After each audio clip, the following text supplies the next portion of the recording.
नमस्कार, मैं हूं रत्ना और आप देख रहे हैं सी न्यूज भारत। वक्त हो चुका है यूपी बुलेटिन का, जहां बता दें कि इस यूपी बुलेटिन में बात होगी झांसी की, जहां भव्य कलश यात्रा निकाली गई, और दिखाएंगे कि मऊ में कैसे तमसा नदी श्री राम घाट के सुंदरीकरण कार्य का हुआ भव्य लोकार्पण। इस बुलेटिन में हम आपको आगे दिखाएंगे कि सोनभद्र में कैसे उत्तर प्रदेश के समाज कल्याण मंत्री ने भी किया योग। यूपी बुलेटिन में इन खबरों पर विस्तार से करेंगे चर्चा। कस्बा के अवध बिहारी सरकार जू मंदिर में पंडित गोल्डी मिश्रा के सानिध्य में श्री राम कथा एवं श्री राम विवाह उत्सव के शुभारंभ पर भव्य कलश यात्रा निकाली गई। कलश यात्रा अवध बिहारी सरकार मंदिर से चौक बाजार नेगुआ तिराहा तक होकर निकाली गई। यात्रा पर जगह जगह पुष्प वर्षा कर स्वागत किया गया एवं रामचरितमानस लड्डू गोपाल के पूजन के बाद पंडित शिवम कृष्ण महाराज वृंदावन ने व्यासपीठ से कहा कि श्री रामचरितमानस हमें सनातन संस्कृति का बोध कराती है एवं रामचरितमानस की महिमा का वर्णन किया। तत्पश्चात पारीक्षित मीना हरिश्चंद्र सिंह ने आरती उतारी। इसके बाद प्रसाद वितरण किया गया।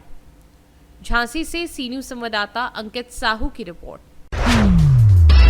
मऊ जनपद के मोहम्मदाबाद गोहना नगर पंचायत में तमसा नदी के तट पर सुंदरीकरण कार्य के उद्घाटन के अवसर पर उत्तर प्रदेश के नगर विकास एवं ऊर्जा मंत्री ए.के. शर्मा ने एक मुश्त समाधान योजना 2024-25 की घोषणा की। ये योजना 15 दिसंबर से 31 जनवरी 2025 तक 3 चरणों में लागू होगी, जिसमें उपभोक्ताओं को 30 सितंबर तक के बकाया बिजली बिलों पर सरचार्ज में छूट प्रदान की जाएगी। पंजीकरण के समय उपभोक्ताओं को मूल बकाया का 30% जमा करना अनिवार्य होगा। घरेलू उपभोक्ताओं के लिए प्रथम चरण में एक मुश्त भुगतान पर 100% सरचार्ज छूट का लाभ मिलेगा। पंजीकरण और भुगतान के लिए उपभोक्ता नजदीकी विभागीय कार्यालय, जनसेवा केंद्र या www.uppcl.org का उपयोग कर सकते हैं। मंत्री ने उपभोक्ताओं से अपील की है कि वे समय पर पंजीकरण कर इस योजना का अधिकतम लाभ उठाएं। मऊ से सी न्यूज संवाददाता प्रमोद विश्वकर्मा की रिपोर्ट। मऊ जनपद के मोहम्मदाबाद गोहना क्षेत्र में तमसा नदी के श्री राम घाट और उसके सुंदरीकरण निर्माण कार्य का भव्य लोकार्पण नगर विकास एवं ऊर्जा मंत्री ए.के. शर्मा द्वारा किया गया। शिलापट से पर्दा उठाकर उद्घाटन के साथ मंत्री ने घाटों पर हुए सुंदरीकरण कार्य का निरीक्षण किया। उनके आगमन पर पुष्प वर्षा के माध्यम से गर्मजोशी से स्वागत किया गया। मंत्री ने कार्यक्रम के दौरान नगर पंचायत अध्यक्ष इंदू देवी और चेयरमैन प्रतिनिधि दीपक गुप्ता के प्रयासों की सराहना की। उन्होंने नगरवासियों को आश्वस्त किया कि मंदिरों और घाटों के आसपास की सफाई और सौंदर्यीकरण को प्राथमिकता दी जाएगी। मंत्री की इस पहल को नगरवासियों ने सराहा।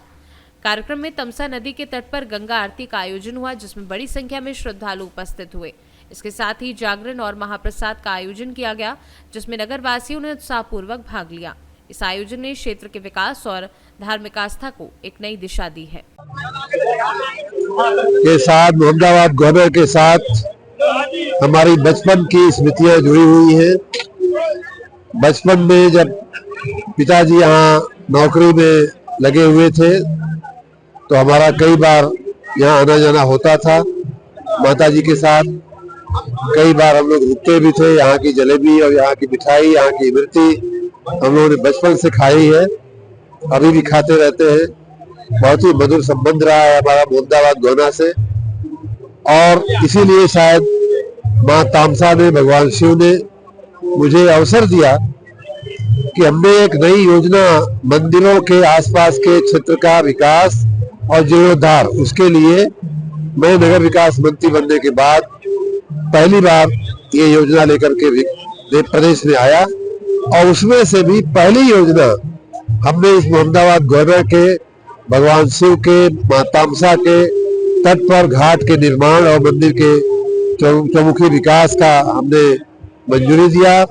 1 साल पहले इसी स्थान पर आकर के उस घाट के निर्माण के कार्य का शिलान्यास किया गया था, और मुझे बहुत खुशी है कि मोहम्मदाबाद नगर पंचायत की हमारी जो यशस्वी अध्यक्षा हैं और उनके सुपुत्र दीपक जी, सभी ने मिलकर के और सभी हमारे सभासदगण ने मिलकर के एक बहुत ही उदाहरण दिया जा सके, ऐसे कम समय में, कम लागत में एक बहुत ही सुंदर और भव्य घाट का निर्माण किया है। पूरे मंदिर परिसर को इन्होंने सजाने का, सुंदर बनाने का काम किया है। मैं उनको सभी को, जो लोग भी इस काम में जुड़े रहे हैं, सभी को मैं बहुत बहुत अभिनंदन देता हूँ, बहुत बहुत धन्यवाद करता हूँ। बहुत ही सुंदर काम हुआ है। और उससे भी ज्यादा बड़ी बात, आज मोहम्मदाबाद के लिए दोहरी खुशी का समय है, क्योंकि आप देख रहे हैं कि आजमगढ़ से मऊ जाने वाला जो रोड था उसमें भी कितनी खराबी थी, कितनी गड़बड़ी थी। कच्चा रोड हो गया था, टूटा फूटा गड्ढे वाला रोड, सिंगल रोड भी नहीं बचा था। उसकी जगह पहले हमने सिंगल रोड बनवाई, उसके बाद आज डबल रोड बन करके एकदम भरे रोड बन करके तैयार है। तो स्वाभाविक बात है कि मोहम्मदाबाद के निवासियों के लिए आज हमको किसी ने कहा कि मोहम्मदाबाद दिवाली आज मना रहा है, आज उसकी दिवाली हो रही है। सच में मुझे लग रहा है कि मोहम्मदाबाद की दिवाली का समय आ गया है। मैं सबको बहुत बहुत बधाई, बहुत बहुत देता हूँ।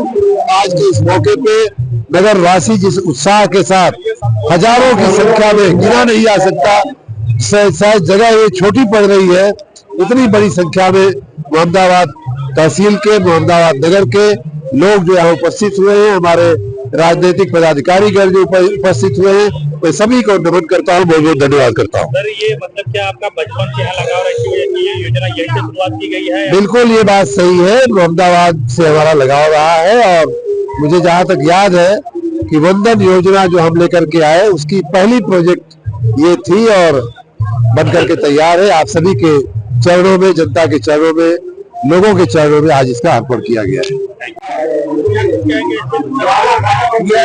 यह जो कार्यक्रम हो रहा है विकास का, नदी के घाट पर विकास जो हो रहा है, ये ऐतिहासिक कार्यक्रम है। अभी तक मोहम्मदाबाद में मैं 32 सालों में नहीं देखा कि इस तरह का कार्यक्रम और इस तरह का विकास हुआ है। तो यह विकास बहुत सराहनीय है। माननीय मंत्री जी शर्मा जी ऐतिहासिक काम किए हैं। ये मोहम्मदाबाद के लिए इतिहास है, इससे बड़ा इतिहास अब आगे हो भी नहीं सकता। जो आज हुआ है ये इतिहास के पन्नों में लिखा जाएगा। इतनी बजट और इतना विकास हुआ है, ये मोहम्मदाबाद के लिए अग्रणी। मऊ से सी न्यूज संवाददाता प्रमोद विश्वकर्मा की रिपोर्ट। प्रयागराज जिले के करछना तहसील क्षेत्र के भगेड़ा स्थित BMG public school, inter college और डिग्री कॉलेज में वार्षिकोत्सव समारोह धूमधाम से संपन्न हुआ। कार्यक्रम में भारत सरकार के सांस्कृतिक विभाग के कलाकार प्रीति सिंह के निर्देशन में विभिन्न नृत्य प्रस्तुतियां हुई, जिसमें ढेडिया नृत्य, राजस्थानी चरी नृत्य, मयूर नृत्य आदि प्रमुख थे। समारोह का शुभारंभ दीप प्रज्वलन, सरस्वती वंदना और स्वागत गान से हुआ। मुख्य अतिथि air officer commanding Ashutosh Dikshit ने कार्यक्रम की सराहना की, जबकि विशिष्ट अतिथि सीडीओ गौरव कुमार ने विद्यार्थियों को आधुनिक शिक्षा की महत्वता पर जोर दिया। एनटीपीसी मेजा के सीईओ कमलेश सोनी, एनटीपीसी के महाप्रबंधक प्रदीप कुमार, विभागाध्यक्ष विवेक चंद्र, पूर्व आईजी कविंद्र प्रताप सिंह और अन्य विशिष्ट अतिथियों ने कार्यक्रम में भाग लिया। इस अवसर पर विद्यालय में उत्कृष्ट कार्य करने वाले छात्रों और ग्राम प्रधानों को सम्मानित किया गया। एनटीपीसी मेजा के सहयोग से क्षेत्र के गरीब महिलाओं और बालिकाओं के लिए निःशुल्क कंप्यूटर शिक्षण केंद्र का उद्घाटन भी हुआ। इसके अलावा विद्यालय परिसर में फलदार और छायादार पौधे लगाए गए। कार्यक्रम का संचालन वीपी सिंह ने किया और भारतीय महिला ग्रामोद्योग के चेयरमैन एनपी सिंह ने सभी अतिथियों का स्वागत करते हुए धन्यवाद ज्ञापित किया।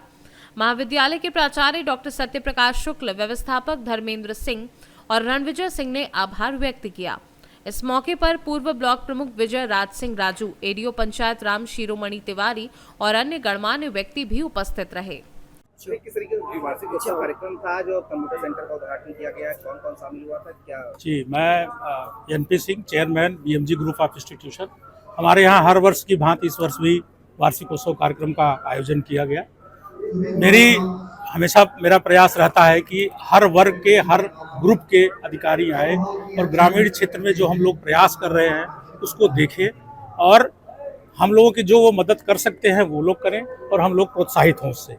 इसी दिशा में एजुकेशन के साथ साथ हम लोगों ने इस बार एनटीपीसी के सौजन्य से कंप्यूटर प्रशिक्षण केंद्र लड़कियों की शिक्षा के लिए खोला गया है, जिसमें हम निःशुल्क लड़कियों को कंप्यूटर की ट्रेनिंग देंगे।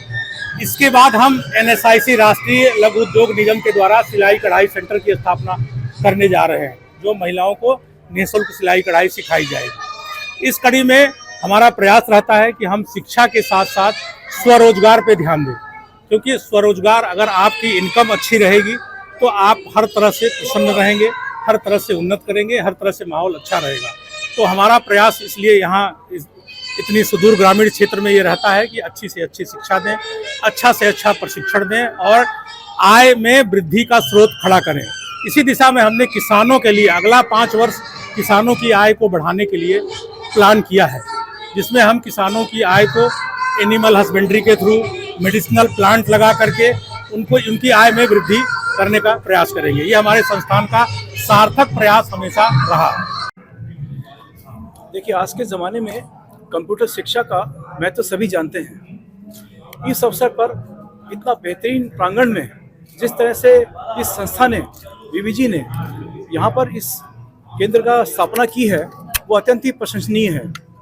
मेजा ऊर्जा निगम जो कि एनटीपीसी और उत्तर प्रदेश विद्युत उत्पादन निगम का एक संयुक्त उपक्रम है, इसे यह सहयोग योगदान देते हुए अत्यंत ही प्रशंसा होती है, प्रसन्नता होती है कि हमने इस प्रांगण में 50 कंप्यूटर्स, फर्नीचर्स और उसका ट्रेनिंग का इंतज़ाम करके यहाँ के लोगों को आने वाले समय में रोजगार प्राप्त करने के लिए एक अच्छा सुअवसर प्रदान किया है। आप सभी जानते हैं, हम सभी एनटीपीसी की जितनी भी कंपनीज के प्रोजेक्ट्स हैं, उन सभी में इस तरह के प्रोग्राम्स हम लोग पॉलिसी के तहत आयोजित करते रहते हैं और ये हमारा सामाजिक दायित्व है। इसके प्रति हम प्रतिबद्ध हैं कि हम आने वाले समय में भी इस प्रकार के आसपास के जितने भी ग्रामीण अंचल हैं उनके विकास के लिए, प्रोजेक्ट अफेक्टेड पीपल के लिए हमारी योजनाओं में जो भी शामिल होगा उसको आगे भविष्य में भी करते रहेंगे। ये महिला सशक्तिकरण का एक अत्यंत ही प्रशंसनीय कदम है जो इस संस्था ने उठाया है और हम इसमें भागीदार बने हैं, क्योंकि आप देखेंगे तो कंप्यूटर की शिक्षा प्राप्त करने के बाद उनके रोजगार के बहुत ही अच्छे सुअवसर प्रदान होंगे और पूरे परिवार को एक आर्थिक सहयोग प्राप्त होगा उनके कार्य के द्वारा। ये कितने से कंप्यूटर सेंटर का सेटअप है, ये किस तरीके से ग्रामीण छात्रों को लाभ होगा और किस तरीके से आगे बढ़ेगा?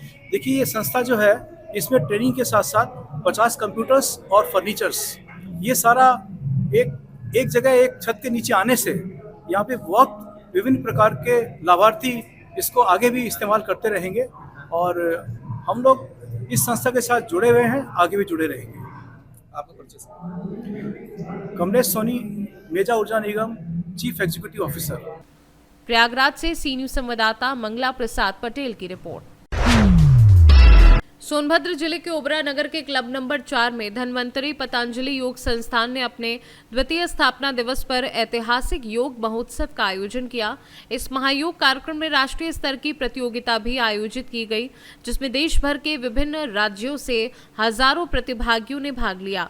मुख्य अतिथि उत्तर प्रदेश सरकार के समाज कल्याण राज्य मंत्री संजीव गौड़ और धन्वंतरी पतंजलि योग संस्थान के राष्ट्रीय सचिव ने प्रतिभागियों के साथ योगाभ्यास किया।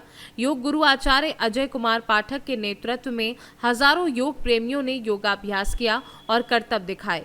धन्वंतरी पतंजलि योग संस्थान पिछले 5 वर्षों से योग, आयुर्वेद और प्राकृतिक चिकित्सा के साथ समाज सेवा के कार्यों में भी सक्रिय है। इस महोत्सव के जरिए संस्थान ने सोनभद्र के आदिवासी और पिछड़े क्षेत्रों में योग के प्रति जागरूकता फैलाई। समारोह में समाज कल्याण मंत्री ने योग को भारत की सांस्कृतिक धरोहर बताते हुए नियमित योगाभ्यास के महत्व को बताया। वहीं योग गुरु आचार्य अजय कुमार पाठक ने भी योग के शारीरिक और मानसिक लाभों पर प्रकाश डाला।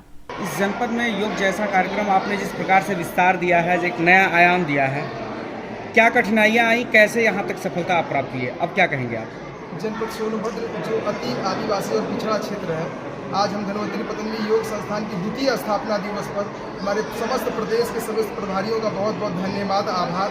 हम एकमात्र चित्र है, हमारे जो पीछे जितने भी लोग आप अगल बगल जो दिख रहे हैं, यह पूरा कार्यक्रम समर्पण के भाव से ये जो कार्यक्रम हो रहा है, योग महोत्सव का बड़ा आयोजन हो रहा है तो सोनभद्र की धरती पर, इसके लिए मैं अपने पूरे संस्थान को बहुत बहुत धन्यवाद और आभार करता हूँ।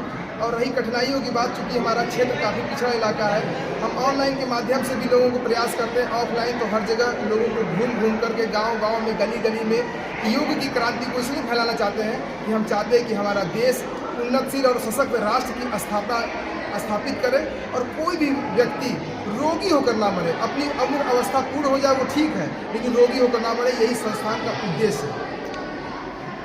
इस जैसे कि अभी आपने प्रयास किया, तो क्या आपको बताते हैं कि अभी हमारे संस्थान की बच्ची द्वारा श्रीलंका में भी दूसरा स्थान प्राप्त किया गया। अभी दिखा गया कि हमारे संस्थान की अदिति द्वारा प्रथम स्थान गोल्ड मेडल प्राप्त किया। और जितने भी संस्थान, चाहे वो मुंबई से हो, चाहे उत्तर प्रदेश, चाहे उत्तराखंड, चाहे बंगाल, चाहे पश्चिम बंगाल, चाहे महाराष्ट्र, तमाम प्रदेशों में हमारे संस्थान द्वारा संस्था के लोगों को जागरूक करके, संस्था के लोगों को घर घर तक पहुँच करके ऑनलाइन के माध्यम से लोगों को जागरूक करके योग को, जैसे ओलंपिक में शामिल हो गया, तो हम चाहते हैं हमारे संस्थान के लोग योग से जुड़े और ओलंपिक में भी अपना स्वर्ण, गोल्ड और रजत पदक प्राप्त करें। एक छोटे से जिले से निकल करके आप देश तक में और देश के दुनिया के अन्य देशों में पहुंचे हैं। यहाँ तक जाने में आप किसका श्रेय मानते हैं, कहाँ से प्रेरणा मिली आपको? हमारी पूरी ताकत हमारी पूरी संस्थान है, हमारा पूरा परिवार है। तू वसुधैव कुटुंबकम की विचारधारा से हम चलते हैं और हमारी संस्थान चलती है। हम सिर्फ, मैंने आपको पुनः बताया कि हम कुछ नहीं करते, हमारे अगल बगल संस्थान के सारे लोगों का पूरा समर्पण है। 24-24, 48 साढ़े 2 दिन की यात्रा करके हमारे संस्थान के लोगों द्वारा जो ऐतिहासिक काम किया जा रहा है। और आपको मैं बता दूं कि उत्तर प्रदेश में सबसे बड़ी योग प्रतियोगिता कराने का भी गौरव धन्वंतरी पतंजलि योग संस्थान का ही है और लगातार हम इस गौरव को बनाए रखेंगे और देश ही नहीं पूरी दुनिया में धन्वंतरी पतंजलि योग संस्थान द्वारा योग का डंका और निरोगी काया का एक स्वरूप उत्पन्न करेंगे। पतंजलि योग संस्थान द्वारा आयोजित इस कार्यक्रम के आयोजक हमारे छोटे भाई योग गुरु योगाचार्य अजय पाठक जी के द्वारा ये दूसरा स्थापना दिवस मनाया जा रहा है। योग के माध्यम से आप सब जानते हैं, करो योग रहो निरोग का दिवस के रूप में आज विख्यात है। देश के सबसे प्रधानमंत्री नरेंद्र भाई मोदी जी ने इस योग दिवस को अंतर्राष्ट्रीय योग दिवस के रूप में इसको एक पहचान देने का काम किया है, जो देश और दुनिया में इसकी एक योग का एक महत्व आज बना हुआ है। इस तरह से आज हमारे जनपद सोनभद्र में हमारे छोटे भाई योगाचार्य आदरणीय अजय पाठक जी के माध्यम से यह धन्वंतरी पतंजलि योग संस्थान के द्वारा आज दूसरा स्थापना जो किया जा रहा है, मैं उनको बधाई शुभकामनाएं देता हूं कि निरंतर इसी तरह से हमारा जनपद सोनभद्र में लगातार ये धन्वंतरी पतंजलि योग संस्थान के माध्यम से हर जगह योग शिविर लगा करके लोगों को स्वस्थ बनाने का काम करें। सोनभद्र से सी न्यूज़ संवाददाता कुमधर चौधरी की रिपोर्ट। इस बुलेटिन में बस इतना ही। देश और दुनिया की तमाम बड़ी खबरों के लिए देखते रहिए सी न्यूज़ भारत।